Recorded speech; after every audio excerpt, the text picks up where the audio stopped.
Olá, Oi, tudo bom? e aí, tudo bem? Tudo, e com Bem, e você? você? Tá ouvindo bem? Tá ouvindo bem? Eu tô, e você? Tô bem. Tô ouvindo, tô ouvindo. Beleza. Vamos esperar uns minutinhos para as pessoas irem Sim, entrando, sim. os seguidores irem entrando, os meus. A gente já tá Ó, com o número tá aumentando bem. 69. Sim. Que bom, Pô, é muito legal. bom. Vai ser legal esse debate, tenho certeza. De debates mesmo.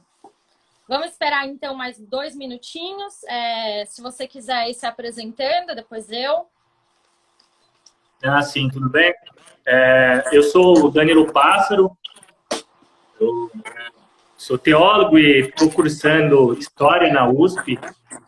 Iniciei meu curso na Unifesp, mas agora estou concluindo na USP.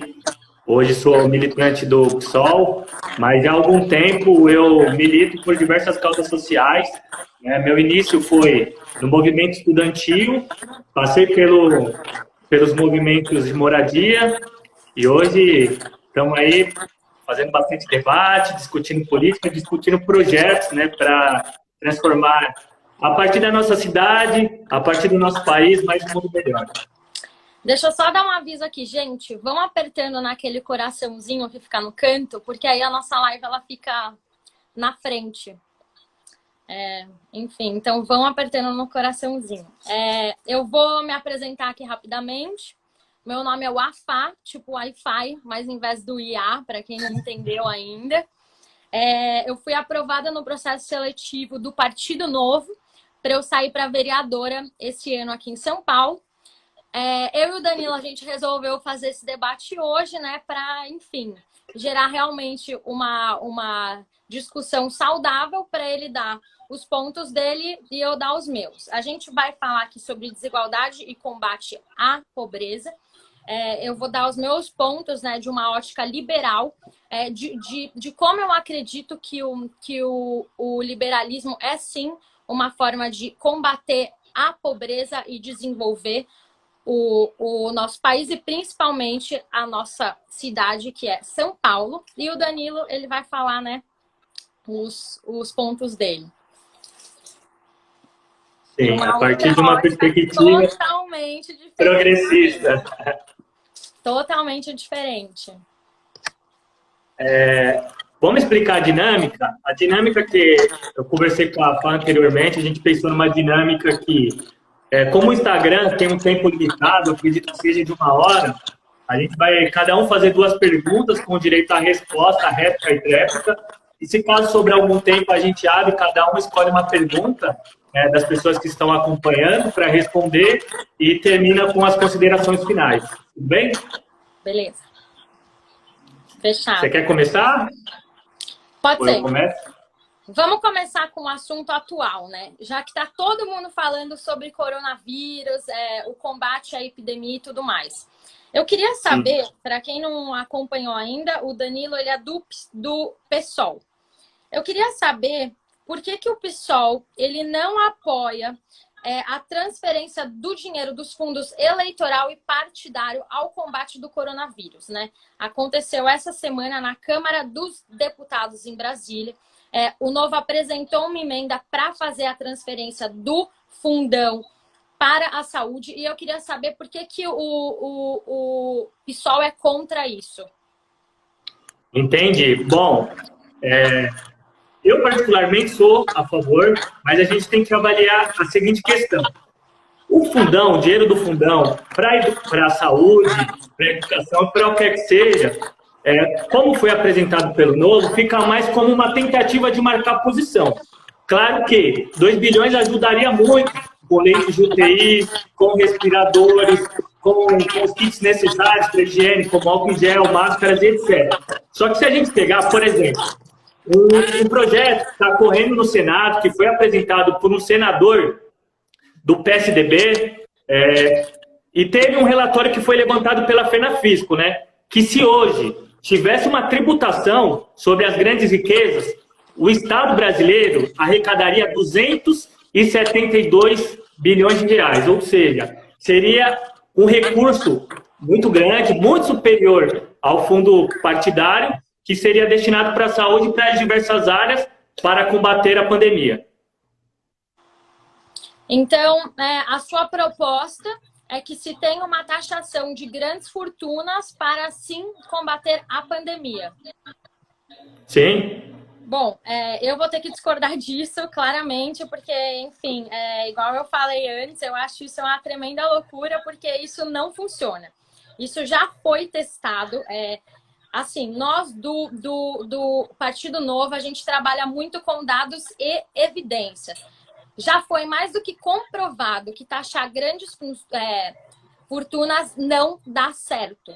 Isso aconteceu em 12 países da Europa e 9 voltaram atrás. Por quê?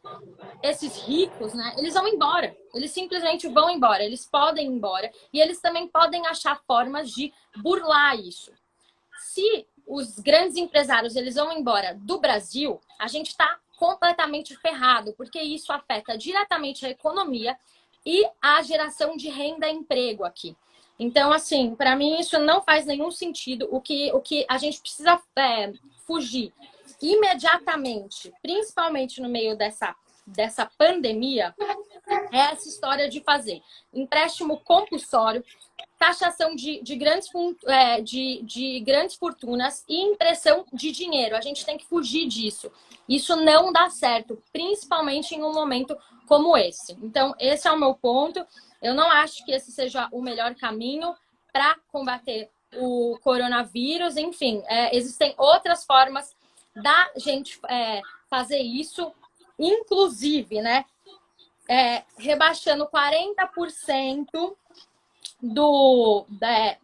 reduzindo 40% do salário da elite do funcionalismo público. Isso também seria uma forma de arrecadação e que o PSOL é contra.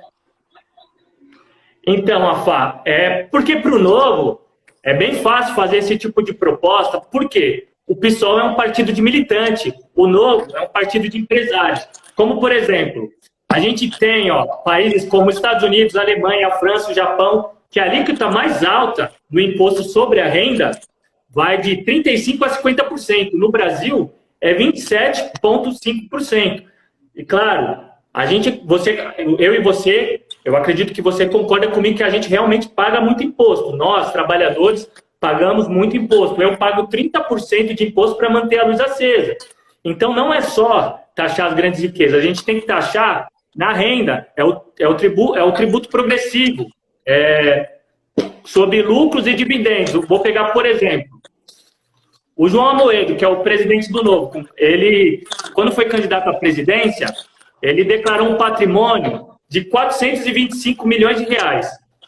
Segundo a proposta que eu tenho, que é moderada, não é radical, sobre taxação de grandes fortunas, a alíquota para aqueles que têm mais de 20 milhões seria de 1%. Que excede 50 milhões, 2%. Que excede 3 milhões, 100%. Nesse caso, o presidente do seu partido teria aí uma tributação de aproximadamente 13 ou 14 milhões de reais. Isso também ajudaria muito no combate à pandemia. Exatamente. Aí ele sairia do país e não geraria nem emprego e nem mais renda, né? Eu não sei se vocês sabem, mas a gente tem uma coisa que se chama curva de Laffer, que é a arrecadação que o Estado recebe e os impostos. Se não tem empresário aqui gerando renda e emprego, não tem arrecadação. Então, fica difícil, né, a gente poder arrecadar impostos. Enfim, eu vou começar me defendendo aqui, porque eu não sou empresária, nunca atuei nesse ramo. Eu sempre atuei na área social. E, enfim, a gente tem que parar com essa ideia que a esquerda prega de que o capitalismo é o nosso maior inimigo, de que o empresário é o cara ruim que vai acabar com tudo. Isso é uma mentira, né?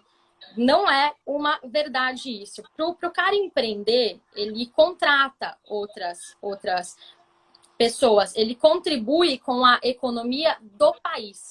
O Brasil, ele não é um país favorável para empreender.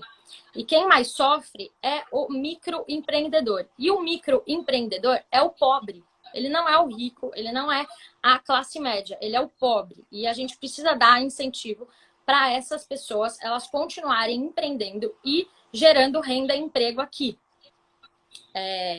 Então, quando a gente fala dessa loucura de querer taxar grandes fortunas, a gente afasta o empresário daqui, que ele já vai embora por conta, sem ser taxado, o cara ele já vai embora, porque não é favorável empreender aqui, devido à grande tributação, grandes burocracias e o que acontece quando esse cara vai embora, ele leva a renda embora junto, ele leva emprego embora junto, e isso afeta diretamente o trabalhador, né? O trabalhador que a esquerda tanto defende e fala que quer apoiar, só que, enfim, não entende como a gente pode incentivar para que essas pessoas elas tenham mais emprego aqui.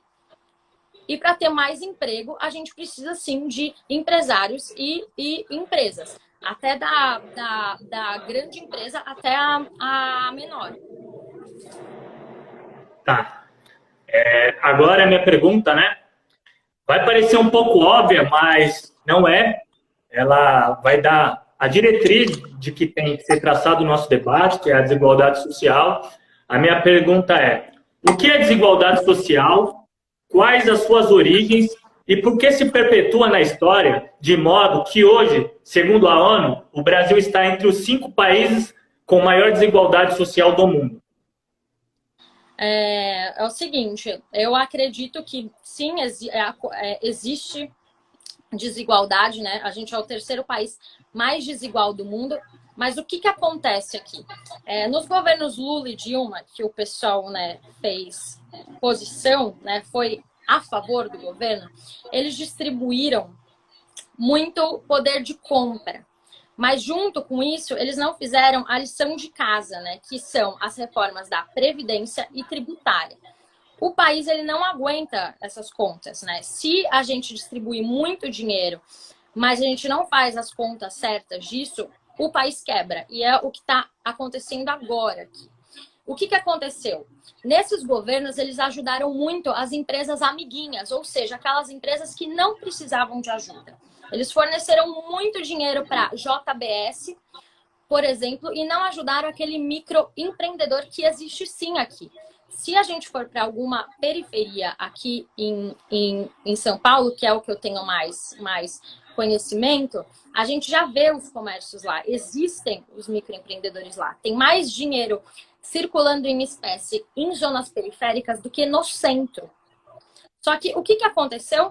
Nesses governos tão preocupados com o povo, eles não investiram nesses caras. Esses caras, sim, têm o poder de desenvolver essas zonas, de gerar um negócio melhor, de gerar um comércio mais favorável, de empregar pessoas. A questão é que esses governos, eles concentraram muita grana em empresas que não precisavam disso e não olharam para o microempreendedor, que é, sim, o pobre hoje aqui. Né? Então, é isso que aconteceu e isso piora. Entre os anos de 2015 e 2016, 10 mil milionários foram embora do Brasil. Eles foram embora. Por que eles deixaram o país? Porque a gente tem muito imposto, é muita burocracia em cima dos caras.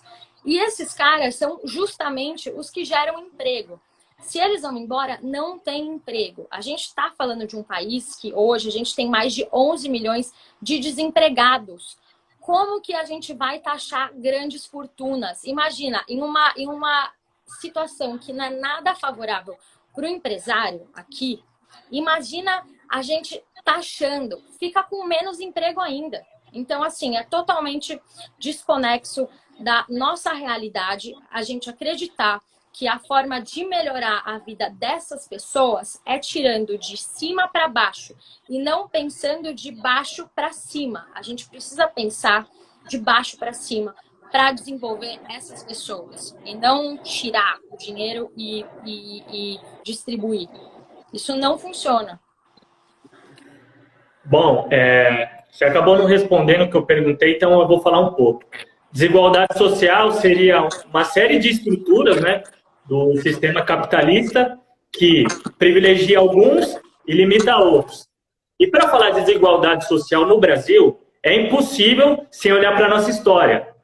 Colonialismo, uma colônia de exploração e, principalmente, para o regime escravocrata, que sequestrou milhões de seres humanos em sua terra natal, trouxeram para cá, construíram esse país e depois de muita pressão interna, depois de muita resistência, depois de muita pressão externa também, foram largados sem nenhum tipo de política de inclusão social, sem direito à educação, sem direito ao trabalho, sem direito à terra. Daí vem também boa parte das grandes contradições do nosso país que resultam na desigualdade social.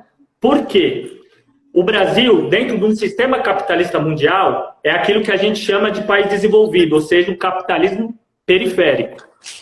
Por quê? O Brasil, em vários momentos da sua história, foram impedidos, por causa das relações com o mercado internacional, com os capitalistas dos países centrais do capitalismo, a passar por um processo de industrialização, ou seja, de diversificação da sua economia. Hoje, o Brasil serve como uma grande fazenda, ou é uma grande fazenda que planta soja, milho, etc., é um grande cassino, que é um paraíso do rentismo.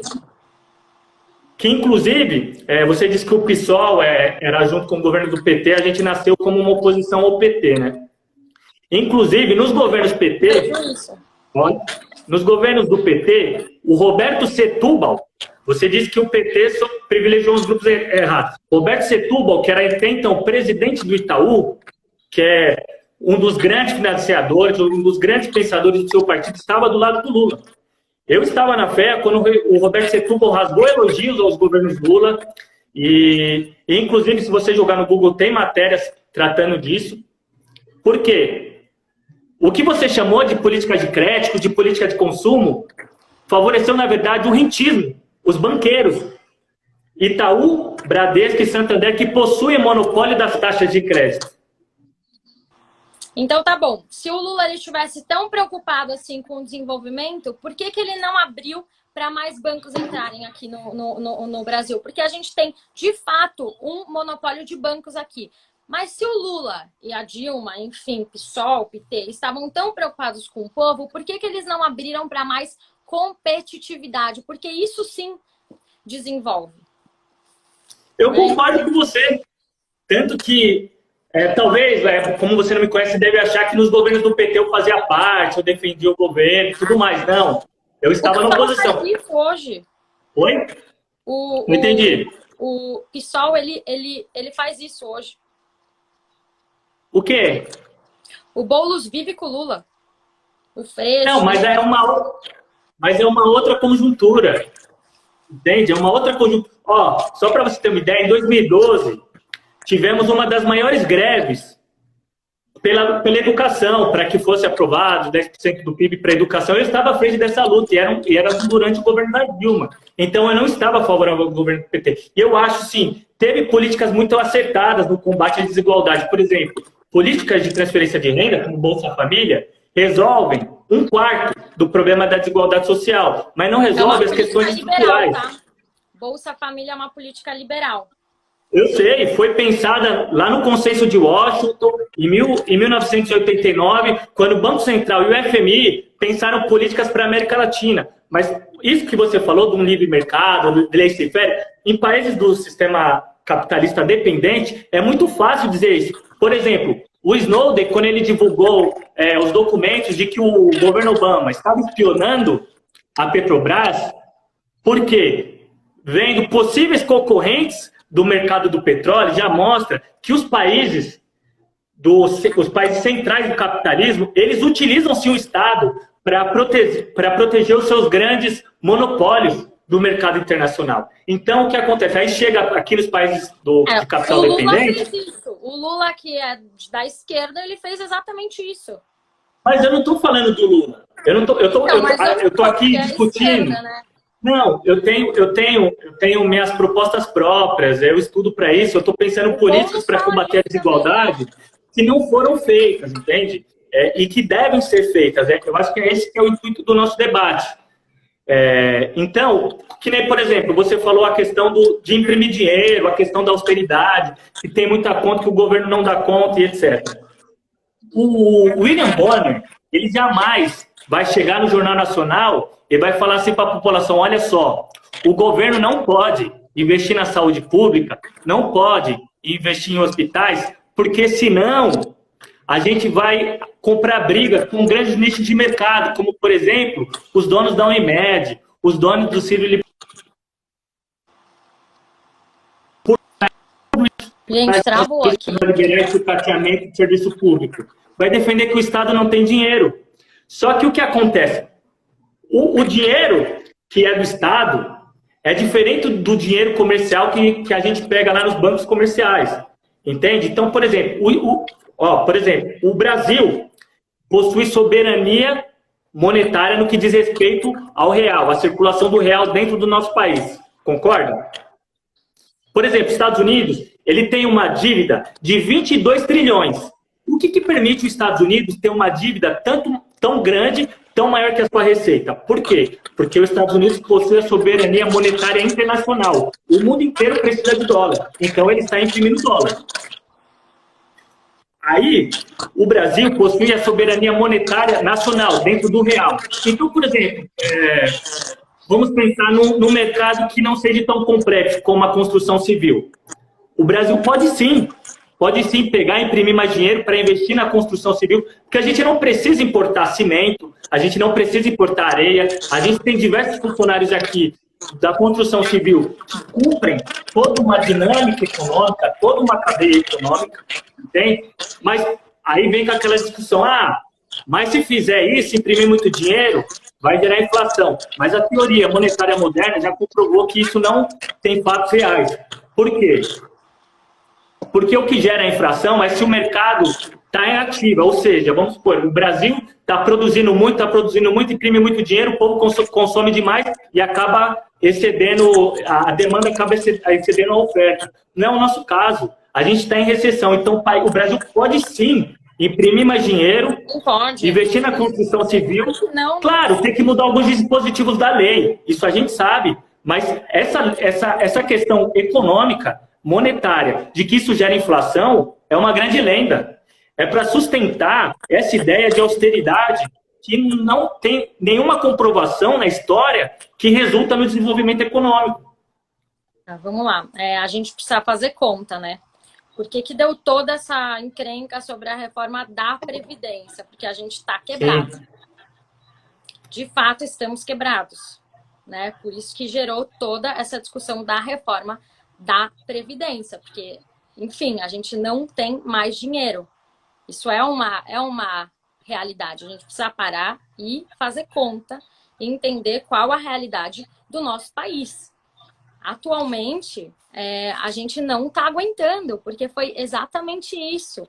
Nos governos anteriores, a gente saiu distribuindo e não fez a lição de casa, exatamente como a Alemanha e o Japão fizeram.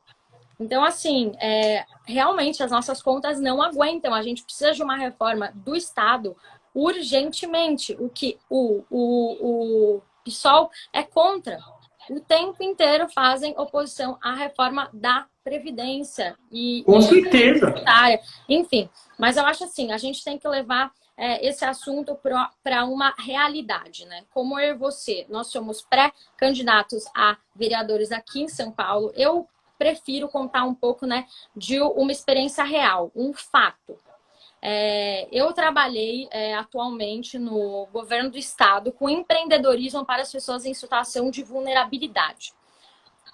O que era esse projeto? A gente ia nas zonas periféricas do estado, nas zonas mais carentes do estado, e a gente levava, né, enfim, os cursos de qualificação, microcrédito, um monte de coisa para desenvolver aqueles microempreendedores que foram esquecidos durante todos esses anos, né? Porque, enfim, eles estavam beneficiando só aquelas empresas amigas. Isso sim gera desenvolvimento. Hoje, essas pessoas que vivem nessas regiões, elas não querem saber se os Estados Unidos está ou não imprimindo dinheiro, elas querem saber de dinheiro no bolso delas, tá? E não é levantando uma bandeira de anticapitalismo ou, sei lá, qualquer outra que vai resolver a vida delas, entende? O que elas querem hoje é geração de renda e emprego. O trabalho, sim, o trabalho ele gera valor para as pessoas, né? É isso que a gente precisa entender agora, né? Como que a gente desenvolve o nosso país através de renda e emprego. É isso que eles querem escutar. Eles não querem escutar outra coisa ou um discursinho demagogo, né? E é isso que o Novo prega. O Novo, ele quer tornar um ambiente mais favorável para que essas pessoas usem da criatividade delas, né? E também tenham acesso a uma educação de qualidade para que, sim, o nosso país se desenvolvam. E principalmente aquelas pessoas que mais precisam. E é isso que o governo ele deveria focar agora. E não em políticas, enfim, demagogas ou uma briga de capitalistas, né? Como se o capitalismo ele fosse o inimigo do humano, sendo que o capitalismo é o sistema que mais funciona, né? Que mais gerou desenvolvimento e que mais tirou pessoas da pobreza. Wafá, sabe hoje, atualmente, o mundo ele produz alimento para 6 vezes a sua população. E nós temos, segundo os números da ONU, 220 milhões de pessoas que passam fome. Especialmente na Ásia, na África subsaariana e na América Latina. Será que para essas pessoas esse capitalismo deu certo? O Novo, ele defende, eu olhei lá na página, o Felipe Sabara, que você esteve na live esses dias. Sabara, vocês defendem que uma saída para remediar a desigualdade social é o empreendedorismo. Com certeza, né? O que já acontece, tá? Não é que é uma saída, sim. Já acontece. Vamos pensar aqui. O sistema capitalista é um sistema em constante guerra.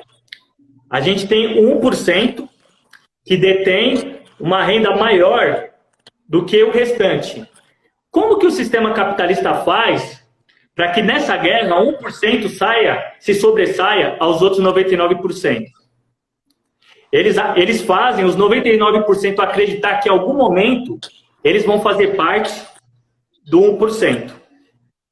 E a gente sabe que isso não acontece. E não sou eu que estou falando. A OCDE, que não é comunista, é capitalista, ela publicou um artigo que chama O Elevador Social Quebrado. No Brasil, uma pessoa ela demora 9 gerações para ingressar na classe média. Ou seja, dentro de uma descendência, se passam quase 250 anos para que uma pessoa que vem de família pobre ingresse na classe média.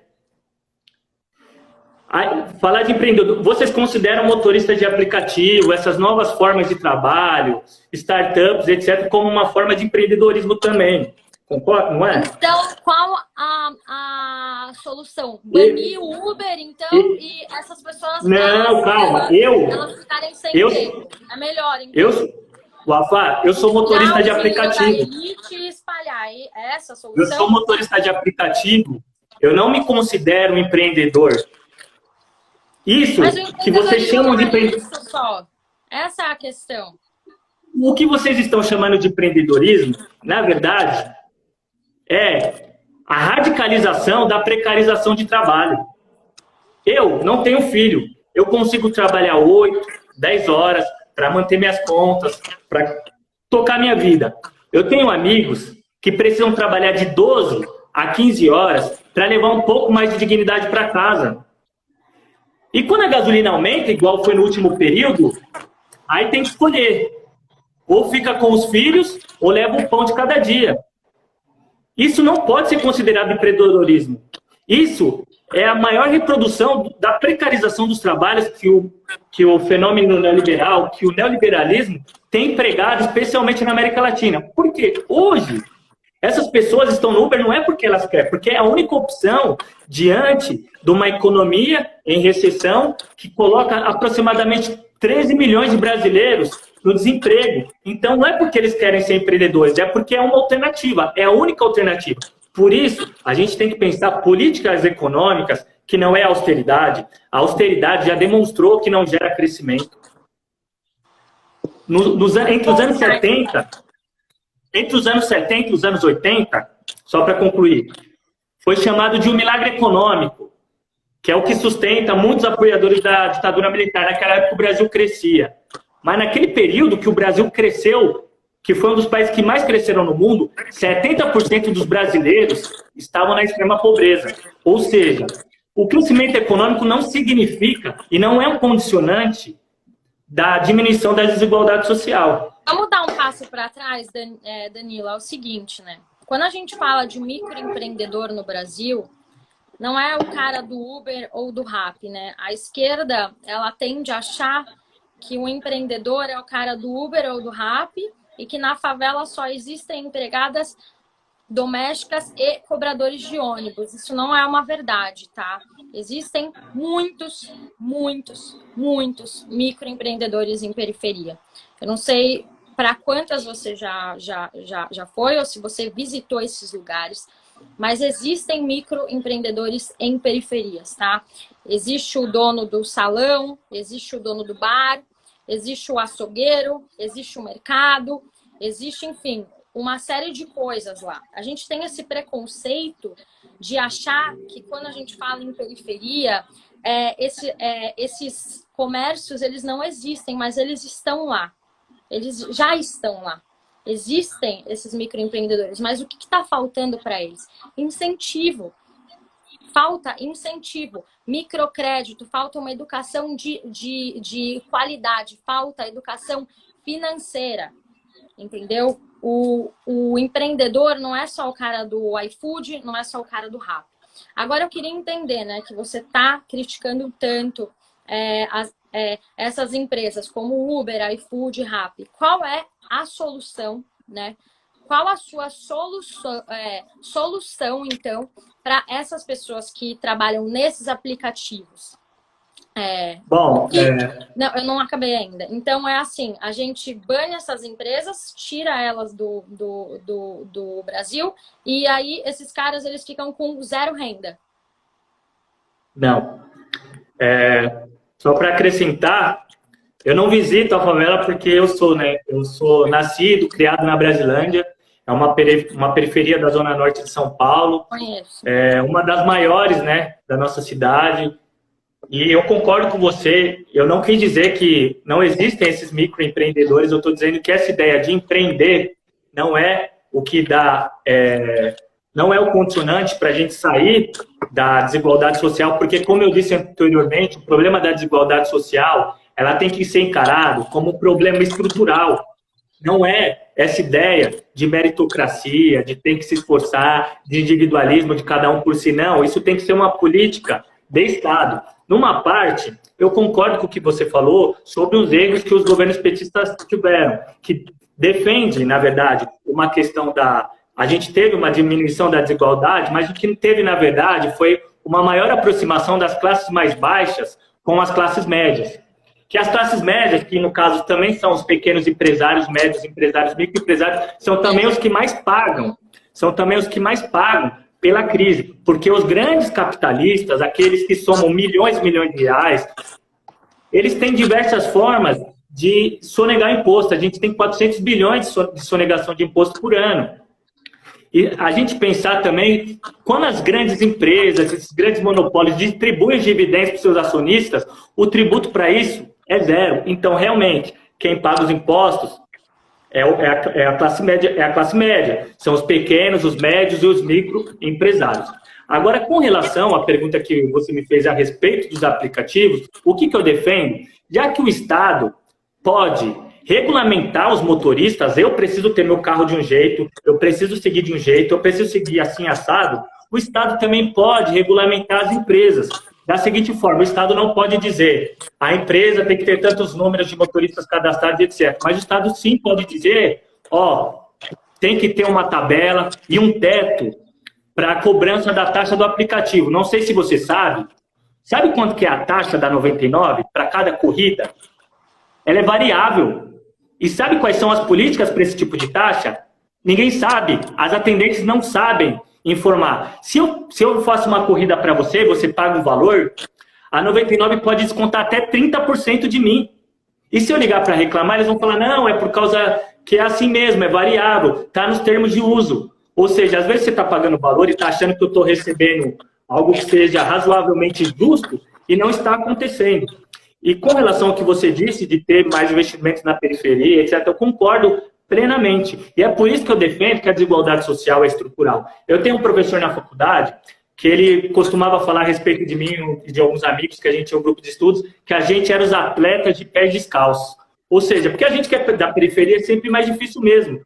Além de ser atletas de mais descalços, tem pessoas, e eu digo pessoas que moram na mesma rua que eu, que elas correm, não é só de pés descalços, não. É numa estrada cheia de caco de vidro. Então não tem como eu falar para essas pessoas que elas não estão se esforçando o suficiente, que o mundo é gerido por uma meritocracia, que para ela chegar lá ela tem que se esforçar. Se ela não chegou, é porque ela não se esforçou o suficiente, sendo que a gente tem os números. Aqui, ó. Por exemplo, na educação, uma pessoa cuja família não tem o ensino superior, sabe quantas pessoas concluem o ensino superior? 3%. Enquanto pessoas cujos pais tiveram curso superior representam 71%. Então não tem como a gente achar que é empreender, que a pessoa tem que se esforçar, que a pessoa tem que correr atrás, se não tem as mesmas oportunidades, entende? Eu entendo, mas aí você já está... que assim, você desviou muitos assuntos e eu vou tentar focar em uma coisa só, né? Que é para eu poder discorrer sobre a minha opinião. Em relação ao 99, você é obrigado a trabalhar na empresa? Oi? Pode mudar de aplicativo. Você é obrigado a trabalhar na 99? Porque aqui a gente tem 99, Uber, tem outras empresas também. Então você pode optar em trabalhar por uma empresa que não, né, enfim, te taxe tanto. Mas enfim, esse é um outro tema. Todas taxas. Eu sou a favor da liberdade, então acho que cada um pode escolher a empresa que quer trabalhar ou não. A questão aqui do Brasil também é essa, né? Porque a gente monopoliza muitas coisas e não abre para concorrência, ou seja, para mais empresas entrarem aqui. O que é a questão do liberalismo, né? Quando a gente fala de empreendedorismo, principalmente para aquelas pessoas que estão em situação de vulnerabilidade, é justamente focar naquelas pessoas que mais precisam, né? A esquerda ela tende a achar que, enfim, empreendedorismo a gente está só exaltando o grande empresário, enfim, e maltratando o mundo através do capitalismo. Isso é uma mentira, enfim, ninguém nunca falou isso, eu nunca trabalhei com isso, e quem fez isso, né, foram os governos de esquerda que exaltaram muito os grandes empresários, aquele governo que o seu partido, sim, fez parte e até hoje faz parcerias com eles, mas enfim, o meu foco aqui é o seguinte: como é que a gente pode desenvolver as zonas periféricas do nosso país e principalmente aqui em São Paulo, já que eu e você moramos aqui.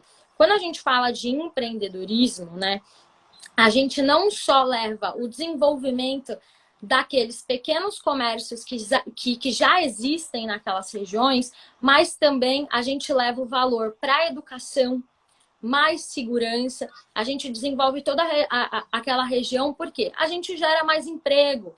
As outras pessoas que vão, né, ver aquele comércio andando... Voltei. As pessoas que... Né, voltei. As pessoas que estão vendo aquele comércio se desenvolvendo, enfim, gerando renda, gerando emprego, consequentemente, elas também veem mais valor na educação.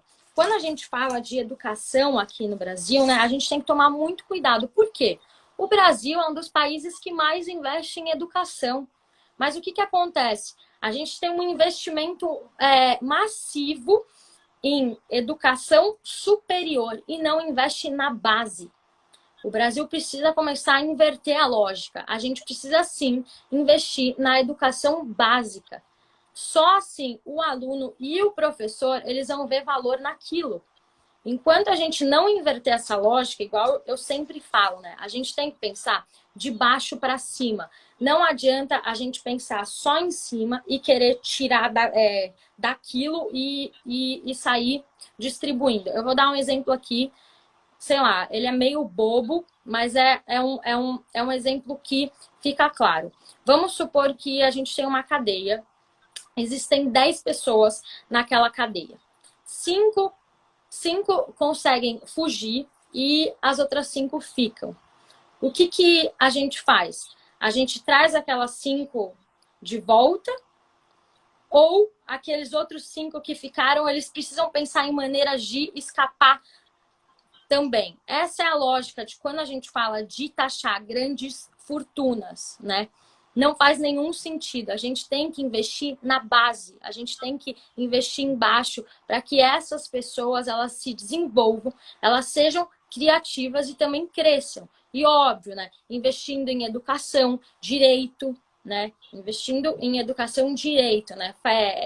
Fazendo uma reforma do Estado para que esse dinheiro ele seja investido em áreas essenciais, o que não acontece hoje, e que o PSOL, né, vai muito contra essas reformas. Então, para mim, é essa a solução.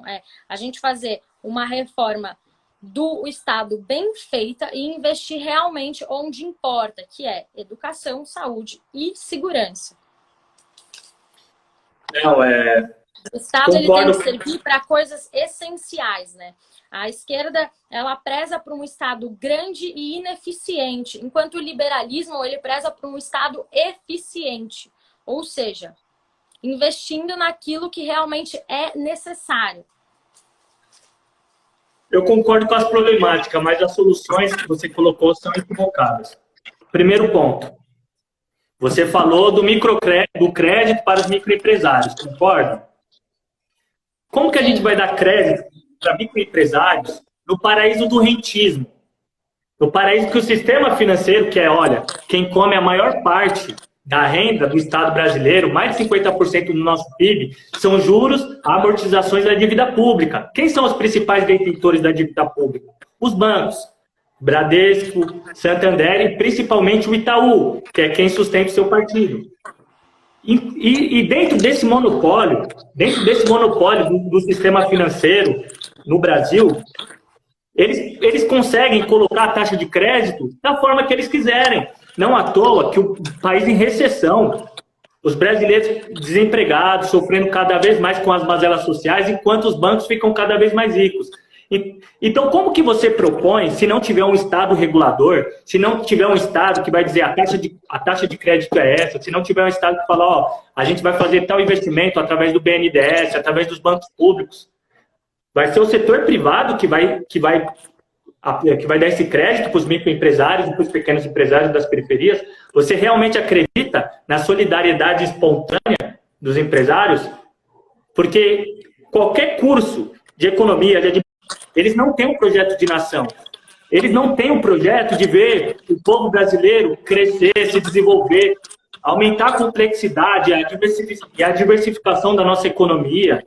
Porque o que os empresários brasileiros querem, e é por isso que eles brigam, é pelo excedente da produção que é alcançado, que é apropriado por meio da superexploração da mão de obra do povo trabalhador. Então, quando a gente fala de questões estruturais, né, quando a gente não tem uma economia diversificada, a gente não tem investimento em industrialização, por exemplo, não tem investimento em ciência e tecnologia, não tem porquê investirem nas escolas para terem essas medidas, entendeu? Por isso que o problema é estrutural. Se a gente tem um investimento em ciência, em tecnologia, para diversificar a nossa economia, automaticamente as escolas vão ser mais requisitadas para apresentar, para corresponder a essa transformação da sociedade. Eu vou te corrigir em uma coisa, tá?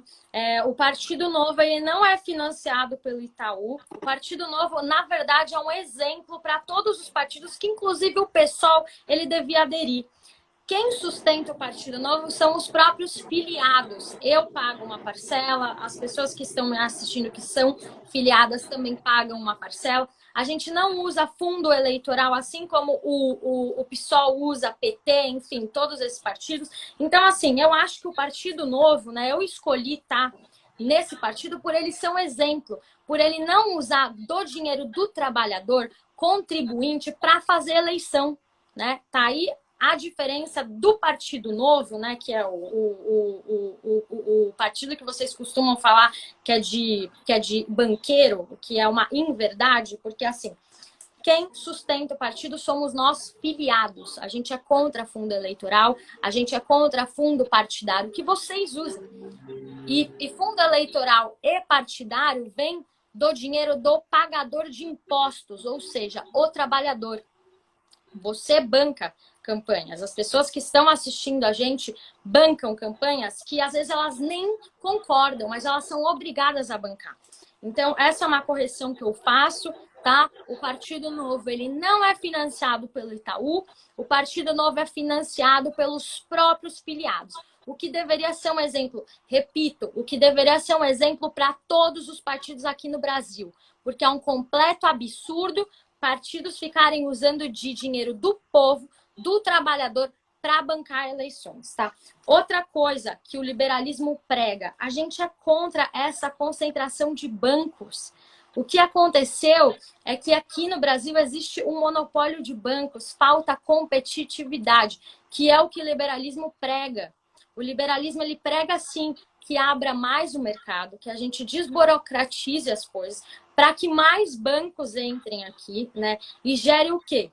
Gere competitividade, o que não acontece hoje no Brasil. Então, assim, quando vocês falam de banco, banco e banco, isso vai de contra toda a ideia liberal, porque o liberalismo é justamente isso, é abrir mercado, é abrir para a criatividade, é trazer mais empresas para cá. Essa, então, a diferença, tá? Então, era só para ficar claro mesmo. Assim, é que o liberalismo, na prática, especialmente nos países de capital independente, ele é uma grande farsa, porque, como você disse, a gente tem os monopólios, e não é só dos bancos, é dos grandes meios de comunicação, é do latifúndio, é diversos segmentos econômicos da nossa sociedade. Por quê? Desculpa, foi uma pergunta? Sim, e por quê? Porque os outros governos, eles não abriram o mercado. Aqui no Brasil não é favorável para que outras empresas entrem aqui. Aqui é zero favorável para uma empresa abrir. É difícil, é alta tributação, é muita burocracia. Vocês defendem a Venezuela, por exemplo, e lá é assim, eles fecharam, né? É uma imprensa que toma conta, enfim. Então, você está dizendo que o Brasil tem um mercado fechado, ele tem características socialistas. Ele está fechado para as empresas abrirem. Infelizmente, sim. É muita burocracia, as empresas elas não conseguem entrar aqui. As empresas elas não se sustentam aqui. É muito tributo. Eu vou te dar um exemplo. Eu estava conversando com um cobrador de ônibus, ele estava me falando, né? Ele trabalha numa empresa de transporte rodoviário. Ele falou que o dono da empresa dele mora em Portugal. Por causa da pandemia e etc., que ia ter mais despesas com os trabalhadores, ele teve que vender cabeças de gado. Para manter o compromisso com os trabalhadores da empresa. E o Brasil, ele não tem uma tributação da lei de remessas de lucros. Isso faz com que os grandes monopólios estrangeiros, grandes capitalistas, mantenham as suas empresas, suas multinacionais, as suas corretoras, os seus grandes grupos aqui no Brasil, pegam aquilo que foi lucrado aqui e enviam para a matriz do seu país.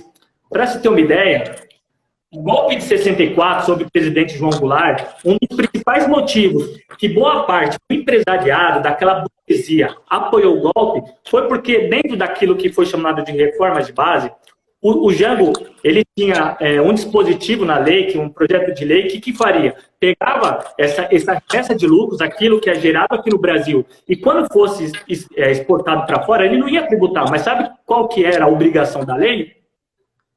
Era pegar uma alíquota dessa remessa de lucros e investir aqui no Brasil. Esse é um grande problema também, que os grandes capitalistas da Alemanha, da França, dos Estados Unidos, do Canadá, da Espanha também, eles mantêm as suas empresas aqui, a empresa gera lucro, eles apropriam o excedente da produção através da superexploração, porque a mão de obra no Brasil é mais barata, e quando eles têm esse excedente, esse lucro, eles vão aplicar no país deles. Aqui no Brasil a gente tem lei trabalhista. Que foi destruída. Aí que tá. Não foi destruída coisa nenhuma. Como não? Foi destruída. Ó, vamos lá. O João Amoedo, quando ele foi perguntado por que o Brasil não crescia, porque o ajuste fiscal começou já no governo Dilma, no finalzinho, quando ela indicou o Joaquim Levy para a Fazenda. Com o Temer radicalizou, aprofundou um pouco mais a retirada dos direitos. Ah, não, tem que diminuir o Estado, porque está faltando recursos. O Bolsonaro, com o Paulo Guedes, foi a supressão radical. Foi a supressão radical dos direitos trabalhadores. Guedes foi a supressão radical. Exatamente. E por que não gerou crescimento? A gente diminuiu o Estado. Por que isso não gerou crescimento econômico? Eu não entendi. O que foi destruído? Não. O Estado foi enxuto nas últimas. A gente teve reforma da Previdência, reforma trabalhista. Porque precisou, o nosso Estado está quebrado. Calma, então, a gente teve... Os últimos governos, via BNDES, distribuíram dinheiro a rodo para quem não precisava e não investiu no microempreendedor. Esses governos passados aqui, eles distribuíram muito insumo. As nossas contas, elas simplesmente não aguentam. Isso é uma política emergencial. Só que eles não fizeram a lição de casa. Tinha que ter feito reforma antes, sim. O nosso Estado, ele não aguenta. Então, aí que tá. Não há nenhuma comprovação. Ele é um dos últimos no ranking do liberalismo econômico. Ou seja, é difícil entrar empresa aqui, sim. É difícil entrar concorrência aqui, sim. É caro fazer isso aqui. É caro. Bom, ó, o João Amoedo, que é o presidente do seu partido, ele escreveu assim no Twitter, vamos lá. O que queremos? Combater a pobreza e não necessariamente a desigualdade. Somos, felizmente, ressaltou ele, diferentes por natureza. O combate à pobreza se faz com o crescimento e com a criação de riqueza, e não com a sua distribuição. O que você pensa sobre isso? Porque o que a gente está discutindo é nos períodos que o Brasil mais cresceu... O Amoedo, ele não é mais presidente do partido, tá? Tá. Se você mas precisa ele ainda... se informar, o Amoedo não é mais presidente do partido. E mais uma coisa, exatamente, a desigualdade existe, porque enquanto tem gente querendo empreender, tem um cara que ele quer fazer a arte dele e vender na praia. E esse cara, ele não vai ser um multibilionário, e é ok. O problema é dele, escolha é dele. Agora, combate à pobreza se faz sim com geração de renda e emprego. E só através de microcrédito e dando, óbvio, uma educação de base decente para essas pessoas é que sim a gente vai evoluir e diminuir desigualdade e não tirando dinheiro de quem tem e distribuindo. Igualmente, isso não existe. Aí todo mundo fica pobre junto. Essa é a lógica. Wafá, em 2017, 2.000 milionários foram embora do Brasil. Em sua maioria para Portugal, para Estados Unidos e para Alemanha. Como você mesmo tinha dito. Mas o motivo não foi porque aqui é ruim para a tua empresa, porque não tem lucro. Sabe qual foi aqui é o horrível, motivo? não é que é ruim. Aqui é horrível. Sabe qual foi? Na verdade, então, essa pesquisa ela foi encomendada por uma agência norte-americana. E sabe qual era a resposta desses empresários? Por que eles saíram do Brasil? Gente, só por conta da segurança pública. Rapidinho, por conta... em 5 minutos a nossa live ela vai cair, eu vou abrir de novo, tá? Porque ela vai cair. Aqui no Instagram é 1 hora só. Desculpa, pode continuar. Então, eles saíram por causa de um problema de segurança pública, que tem total relação com o problema da desigualdade social. que também é necessário de políticas públicas do Estado para minimizar e remediar esse problema. Mas esses empresários, embora eles tenham ido embora do Brasil, eles continuam mantendo os negócios dele aqui no Brasil. E quando você fala de educação, fica muito contraditório falar que tem que ter educação, que tem que ter investimento na educação, se você defende ao mesmo tempo um ajuste fiscal que está cortando o orçamento do Estado para manter juros de dividendos da dívida pública. O orçamento do privilégio e corta o orçamento da educação. O político é privilegiado hoje. O seu próprio partido. A Sâmia Bonfim, quando ela era vereadora aqui em São Paulo, ela arrombou os cofres públicos. Ela usou cada centavo de cotão. Isso é um absurdo. Por que que ninguém, né, essas pessoas que prezam pelos mais pobres, que querem ajudar o Brasil, por que que essas pessoas elas não começam abrindo mão dos seus privilégios políticos? Por quê? Fafá, vamos lá. Você defende que o vereador, que os políticos, que a classe política abram mão dos seus privilégios, etc. Eu também acho que tem muito. Eu concordo. Mas por que que os grandes empresários, como, por exemplo, os muitos que tem no seu partido, que eu vi que para o cara ir para a segunda fase lá da candidatura para prefeito, ele teve que pagar, acho que R$4.000. É isso? É esse valor? Por que que os empresários... De novo, Danilo, vamos lá. O meu partido, não como o seu, a gente não usa dinheiro público. A gente não usa dinheiro do pagador de impostos para fazer eleição. Por isso eu entendi essa cobrança. E caso a pessoa ela não tenha condição de pagar, o partido, ele paga, tá bom? Não é assim também. Vamos lá, como funciona... E mais uma coisa, quando a gente fala em um estado reduzido, isso não significa não estado. De novo, a gente precisa ter um estado que foque no essencial. A gente precisa ter um estado que foque em saúde, educação e segurança, porque é, assim, muito importante. A questão é que o PSOL, ele quer abraçar todas as causas, igual eu falei antes. Ele quer ter um estado grande, só que esse estado ele acaba sendo ineficiente.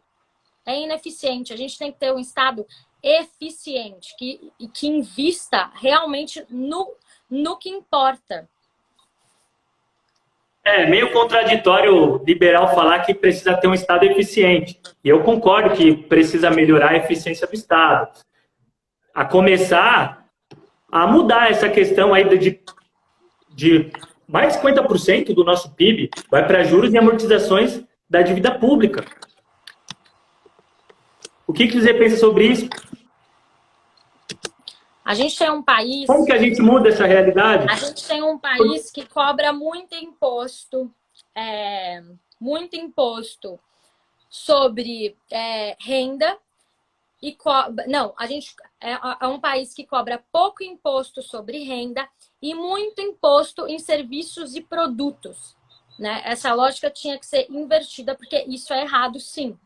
Errado. Mas como que a gente faz isso? Fazendo uma reforma do Estado, uma reforma da Previdência, que vocês foram contra, uma reforma tributária que vocês vão ser contra também, já que vocês falam que o Paulo Guedes é radical, enfim, um monte de coisa. Então é só assim que a gente pode desenvolver o nosso país. Enquanto a gente não pensar nisso, que é o básico, uma reforma do Estado, a gente não vai resolver os nossos problemas, inclusive dos privilégios políticos. O Brasil é um país de privilégio político. É um absurdo o quanto os políticos ganham de cotão, de motorista, um monte de coisa, e essas pessoas, elas não abrem mão, elas são sim uma classe privilegiada. Quando eu falo de eficiência, a gente tem que manter aqueles funcionários que são sim eficientes, aqueles que trabalham. Você estava falando do Estado eficiente. E eu concordo com você. Inclusive, a teoria do Estado moderno, e eu não estou falando de um Estado socialista, defende que o Estado, qual que é o papel do Estado? O Estado é mediar os conflitos de classe, as contradições de classe, para tentar um pouco equalizar as questões das desigualdades, concorda? Então, o Estado brasileiro, ele não é eficiente justamente porque é um Estado que mantém os privilégios. como eu disse, o Brasil segue sendo uma grande fazenda do latifúndio. Eles são a maior bancada. Eles são a maior bancada do Congresso. Ou seja, não é só poder econômico, é poder político também. O Rodrigo Maia, por exemplo, o presidente da Câmara, ele representa o grande poder econômico, mas ele mesmo não é o poder econômico. Ele frequenta os mesmos jantares, o mesmo almoço, vai em casamento, mas igual o Eduardo Cunha, a qualquer momento pode ser descartado. Agora o poder econômico, no momento de crise, no momento de descrédito da política, começa a apresentar alguns partidos, como, por exemplo, o Partido Novo, que é um partido de empresários, é partido de acionistas, é partido de rentistas. Por quê? Não querendo apenas gerenciadores do seu poder econômico, da manutenção da superexploração e da expropriação daquele excedente da produtividade, eles querem também agora um agente próprio deles para a manutenção do seu poder econômico e poder político. Então, quando a gente fala de educação, aí a gente pode voltar aos governos do PT, e isso a gente tem que bater palma. Nunca na nossa história a gente teve tantas pessoas pobres acessando o ensino superior. Nenhum governo. A USP, por exemplo, aprovou política de cotas também. Hoje, mais de 50% da maior universidade da América Latina são de pessoas formadas em escola pública. Hoje, o grande sonho do trabalhador brasileiro é ver o seu filho ingressando na universidade e saindo com o diploma. Porque é aquilo que eu falei anteriormente, os dados da OCDE, são 9 gerações. Esse filho ele chega até a universidade se ele não tem incentivo antes? Não chega, eles não aguentam. Como que ele então, chega? Que você... A gente precisa investir em educação básica. É assim, o foco foi do Rodrigo Maia para universidade. Assim, ficou meio complexo isso, né? É porque isso que você está defendendo... Eu acho também importante que a gente fale sobre cidade de São Paulo, já que nós, se formos eleitos, a gente não cuida de universidade, né? A gente cuida de ensino básico e fundamental, né? Ou seja, primeira infância. Então, a gente tem que pensar em propostas para a primeira infância. Para o cara chegar até a universidade, ele precisa ver valor na educação. Se ele não tiver uma base de qualidade, ele não vai chegar lá. Não aguenta, isso não se sustenta. A política de cota, ela foi uma política emergencial, mas ela não pode prevalecer. Ela não pode prevalecer. Esses estudantes, eles não precisam chegar lá através de cota, eles precisam ter uma educação de base de qualidade e entrar nessas universidades.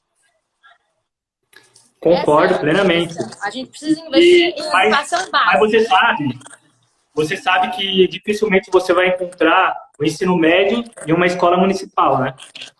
O município, ele corresponde mais às creches, aos SEIs e às EMETs. Minha mãe é professora da rede municipal e você pode perguntar para qualquer professor, para qualquer trabalhador da rede municipal de ensino, em quais governos que tiveram políticas que contribuíram, né, por um melhor aproveitamento dos trabalhadores, de projetos de incentivo,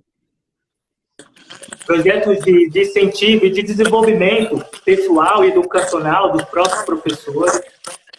E eu não entendi ainda como que você propõe fazer isso dentro de uma perspectiva que o seu partido propõe, que tem que chutar o Estado, que tem que ter austeridade fiscal. Como que vamos fazer isso para investir na educação se está cortando todo do orçamento? Aí, por exemplo, vamos lá. Você falou que o Estado precisa chutar. A reforma previdenciária tinha que ter, reforma trabalhista e tudo mais. Só que no médio prazo, isso não tem nenhuma perspectiva de crescimento, porque cada vez que passa, a dívida pública, os juros de dividendos vão consumindo cada vez mais o nosso PIB, a arrecadação do nosso Estado. Então, é uma dívida eterna, é uma bola de neve. Entende? Então, a solução não é cortar. A solução é investir.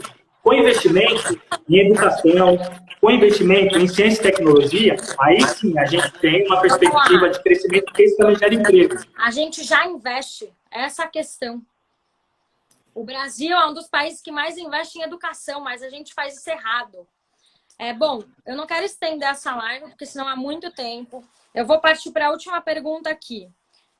Eu quero saber se, caso você for eleito para vereador aqui em São Paulo, você vai abrir mão dos seus privilégios políticos, como cotão, um carro oficial, enfim, várias coisas. Sim. Mas você sabe que é uma questão do Estado, mas eu abro mão. É só uma pergunta mesmo, porque assim, né? Como você sabe, a Isa Pena e a Sâmia Bonfim do PSOL usaram até o último centavo na Câmara aqui dos vereadores em São Paulo. Então é isso, gente. Eu vou terminar essa live, porque senão é muito tempo. Se vocês toparem, a gente faz outro debate na próxima semana ou daqui a um mês. Enfim, vocês me mandam aí. Estamos dispostos. Obrigada, Danilo, por... Posso fazer as considerações finais? Claro. Foi muito, muito bom o debate. Eu percebo que você é uma pessoa ativa, uma pessoa que realmente tem uma perspectiva, né, de mudança na nossa sociedade. Isso é bom, especialmente... O áudio está ruim? Não. Não. Especialmente nós que somos jovens. O sistema capitalista, atualmente, com essa pandemia, as suas máscaras caíram. Através de vários áudios, através de áudios que vazaram de empresários que estavam dispostos a colocar a vida das pessoas em troca da manutenção do seu lucro, que se não fosse o Estado, se não fosse os governadores decretarem a quarentena, não existiria essa solidariedade espontânea do setor privado a garantir a saúde e a segurança dos seus trabalhadores. E é por isso que, especialmente nós jovens, temos que trabalhar, lutar e brigar para construir uma sociedade nova, uma sociedade melhor e uma sociedade mais justa. Isso não deve ser só nem por mim, nem só por você. É pela minha avó, que trabalhou mais de 20 anos de empregada doméstica e ficou quase sem aposentadoria. É pelos meus pais, que saíram muito cedo do Nordeste para ganhar vida aqui em São Paulo e se esforçam até hoje para dar condições melhores para mim e para minhas irmãs. E é também para as gerações que vão vir. Porque se a gente continuar dessa forma, com o capitalismo predatório, cada vez mais pessoas, como infelizmente está ocorrendo nessa pandemia, vão morrer por falta de acesso, por falta de oportunidade e por um Estado que não tem compromisso, né, com políticas públicas que realmente contemplem as pessoas mais pobres. Bom, eu vou terminar minha live falando que graças ao capitalismo a gente está podendo fazer essa live aqui hoje. Muito obrigada para quem participou e ficou com a gente até agora. Queria agradecer mesmo. E se vocês quiserem mais uma live assim, me mandem um direct, tá bom? Muito obrigada. Mandem para mim também, mandem o tema. Valeu mesmo. Valeu, tchau, tchau. Até.